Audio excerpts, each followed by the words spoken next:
Have you always wanted to start your own business? Do you have an innovative idea or an invention, but just don't know how to turn it into a company? Are you already in business and need some help growing? The BRF's Entrepreneurial Accelerator Program can help. At EAP, we work alongside you, helping you with things like financial modeling, funding strategy, pitch preparation, and marketing strategy.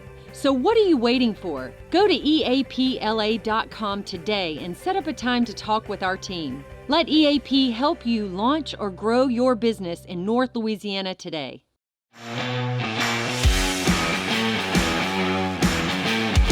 Welcome back to On the Cusp. Very special episode today. Our first time doing a remote guest. Yeah, it's fun. Okay. Got my co-host Matt Snyder with me here. But really the exciting thing is we have Marci Rossell, okay, a nationally recognized economist, okay. She was at CNBC on the business analyst side and their lead economist. And I think you've done, I looked at a lot of the stuff you had online. It's really impressive. I love it. Welcome, Marci. Hey, it's great to be here today. There's all kinds of interesting things going on with the economy, and I'm really happy to be here today. Well, thank you. But before we get started, I got to throw this out because I heard you got some deep Louisiana roots here, okay? Oh, well, that is really, really true. So when I was a little girl, I lived outside of Lake Charles, Louisiana, in a little community called Topsy. My dad's a rice farmer. And as I grew up, we moved to northern Louisiana. I lived outside of Monroe in a small community called Mer Rouge. It was actually technically a village, not even a town. And I went to high school at St. Frederick's Catholic Oh, High wow. We in know him Monroe. well. That is awesome. So you are a hometown girl. Oh, absolutely. Absolutely. So that's where I grew up. I make a mean gumbo, with those roots. Absolutely. So I don't live in the South any longer, but, it is really home. Great. Thanks for doing this for us. And we'll jump right into the, why we're bringing you on here today. And I mean, Shreveport, Bossier, Northwest Louisiana, we've had a lot of people tell us, hey, you ought to do this, you ought to do that. What do you see, okay, for this region? Ever since I was an economist at the Federal Reserve Bank of Dallas, right? We always look to the economy of New Orleans, or of sort of Louisiana, as really, it's all about oil and gas, just like Houston, right? And that we sort of lumped it all together and kind of thought about it in exactly the same way. But we know, for instance, that Houston has gone a long way towards diversifying their economy over the last decade. And I would argue that COVID, believe it or not, delivered at least one kind of sort of positive gift to economies such as yours. And that is that it allowed for a couple of things to happen. Remote work became possible so that people are no longer making their choice about where to live based necessarily on what kind of job is offered in the immediate future. So it's possible. Wait, Marci, what? Wait, so it's not about the job, it's about what's going on? Hold on. I'm not going to say that it's not about the jobs. It's not that jobs don't matter. It's just when you think about on the margin, maybe there's a kid who grew up in Shreveport, wants to stay in Shreveport, but 5 years ago, if he was interested in being in technology, he would have to move to California. Now, who wants to do that, right? No way. Right? You don't want to do that, right? You don't want to leave Louisiana for California. He wants to raise a family there. And so now, sort of that outflow, which was almost guaranteed 10 years ago, is no longer the case for you guys, right? Or certain types of communities that weren't diversified prior to COVID.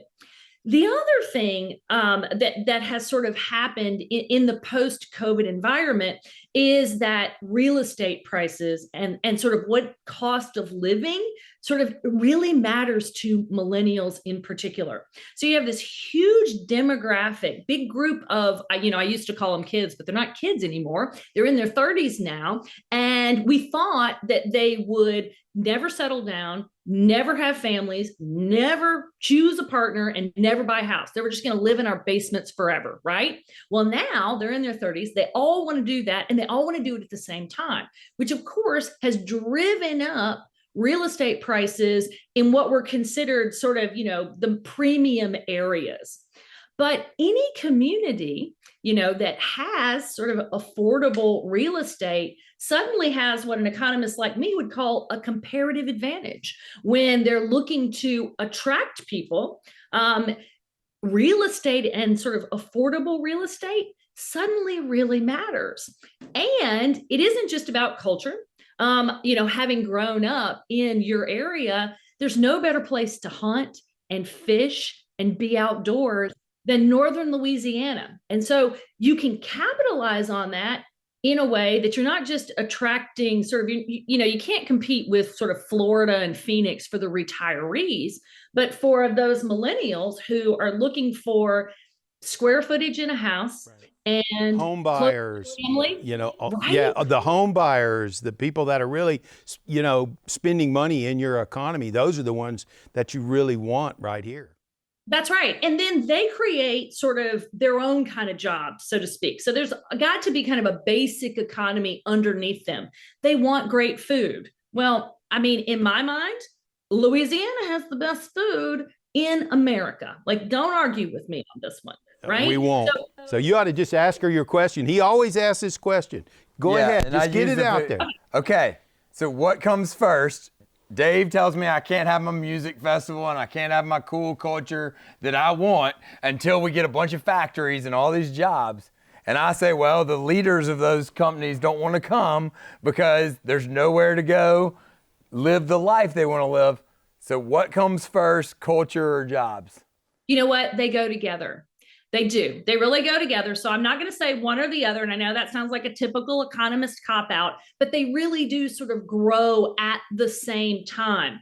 But I will say this, the kinds of things that you're sort of talking about when it comes to culture, those are what economists would call kind of a public good. No individual in and of themselves alone wants to fund those sorts of things. They really are kind of group activities. They make us all better off as a community. However, no one as an individual really wants to fund those. So this is when sort of strong private-public partnerships like you guys have going on really can sort of take an area, a locale really to the next level. So it's true that I would say for an economy 20 years ago, yeah, jobs first really mattered. But those millennial kids that I have, right? And, you have them, I bet too, they think about the world differently and their quality of life, they need their downtime and all that stuff. They make a lot of their choices based on that. So I do sort of see an economy that's kind of morphed over the last 15 years, and it kind of comes down to values. And their values, I got to tell you, they are very different than what would have motivated me when I was a 25-year-old. I always moved for the job. I mean, 100%. But that is not how my kids look at the world. Yeah, and with what you're saying about the job being able to go anywhere, that's where I think the culture mobile. is even That's more amazing. The job's in that box. So Marci, without giving up, you're going to be here on January the 18th for the BRF annual meeting. Without giving up, your whole story, what is it, you're going to tell us, Sure. I mean, I got to say that as an economist, when I look at the year 2024, the story is interest rates are coming down. I mean, that is going to be the story for 2024. So markets are currently expecting the Federal Reserve to cut rates around 145 basis points. So for your viewers, that's 1.5% percentage points. So if rates are at 5, a little over 5 now, then they're likely to come down somewhere between 3 and 4. Right. So that's a much better interest rate picture on the short run, which for your community that's entrepreneurial, your community that, really depends on capital to sort of make things go for them. This is really an important story. That's going to be the biggest change, which means for the general U.S. economy, you start to sort of free up the most interest rate sensitive sectors that when I look at 2023 have been really sort of basically just frozen, right? So Residential real estate, it's been frozen for the most part because interest rates have been so high. Merger and acquisition activity, absolutely frozen. IPOs, absolutely frozen. So those are sectors of the economy that are very responsive to interest rates, and they will unfreeze in 2024 as the Fed lowers rates. So, this is good news, particularly with inflation having finally come down to a level that's not so brutal any longer. People can live with 3% inflation in a way that we simply could not live with 8 and 9% inflation like we saw in March of 22. That's great news. We look forward to having you here. And, we got a sold out crowd right now. Okay. Yay! So yeah, it'll be packed. It'll be fun. Okay. So it'll be a lot of fun, and we're looking forward to you getting here. Wonderful. Well, I can't wait to be back home. All right. Thank you Sounds so great. much. Thank you. Thank you. All right.